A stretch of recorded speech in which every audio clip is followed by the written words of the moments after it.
Ir skaidrs, ka burtnieka simbols ir tā zandarts, bet kāda ir situācija ar zivju resursiem un ekosistēmu? Lai to noskaidrotu, tika veikta pētnieciskā zveja.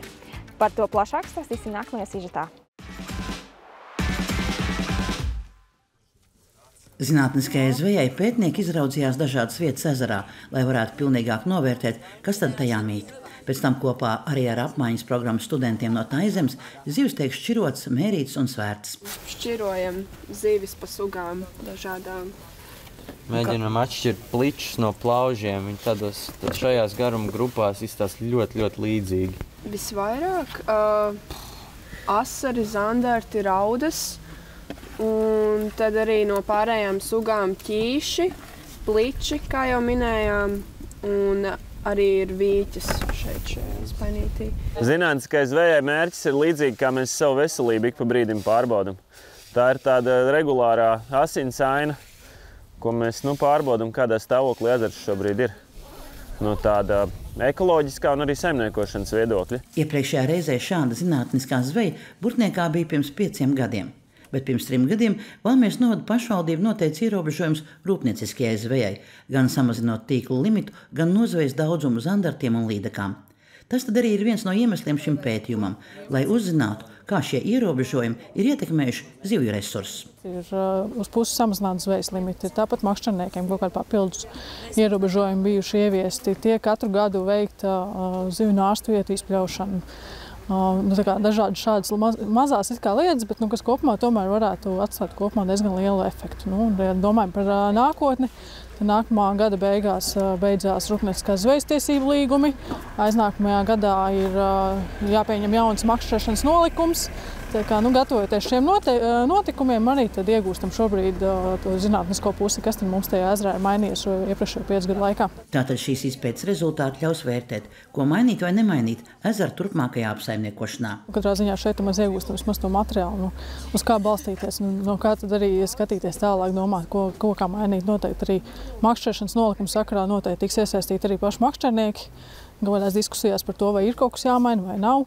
Pagaidām izskatās, ka varbūt varēsim kaut kādus, piemēram, makšķerēšanas licenču skaitu palielināt, jo ir jau 2 gadi šobrīd pagājuši, kad maijā, piemēram, trūks licenču.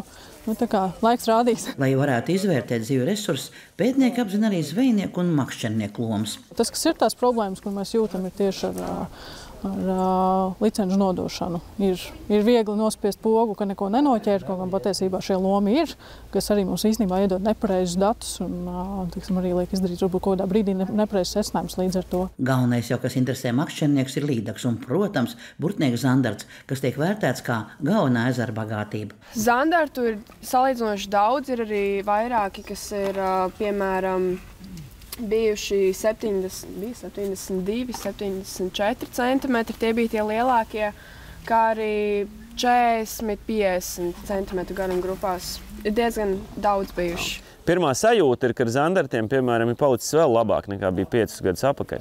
Līdz ar to pakāpeniski tas, ka paliek vairāk plēsēju, viņi lēnāk nekā tas būtu ar biomanipulāciju, bet dzīs uz leju arī to balto zivju populāciju. Pētnieks saka, ka zandarti iespējams pat ir arī vairāk, un kas ir labi, ir dažādi vecumi. Tātad gribam arī cerēt, ka arī tuvākajā nākotnē arī nebūs sūdzība par to, ka burtniekā zandartu nav. Tikai tik daudz, kā pašiem jāmāk arī to zandartu dabūt ārā. Bet kādi tad kopumā ir pirmie secinājumi pēc 5 zinātniskās zvejas dienām par to, kā turpmāk vajadzētu apsaimniekot ezeru?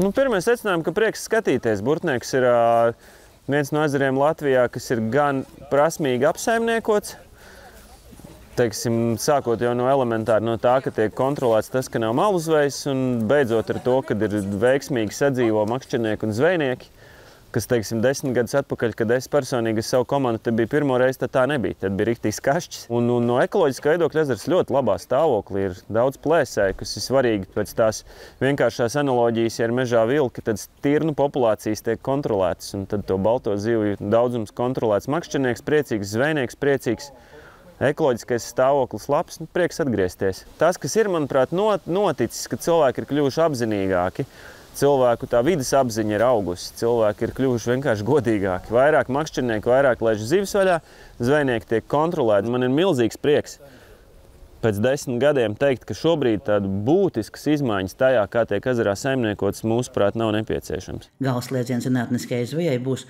ka tiks apkopoti visi izpētes dati.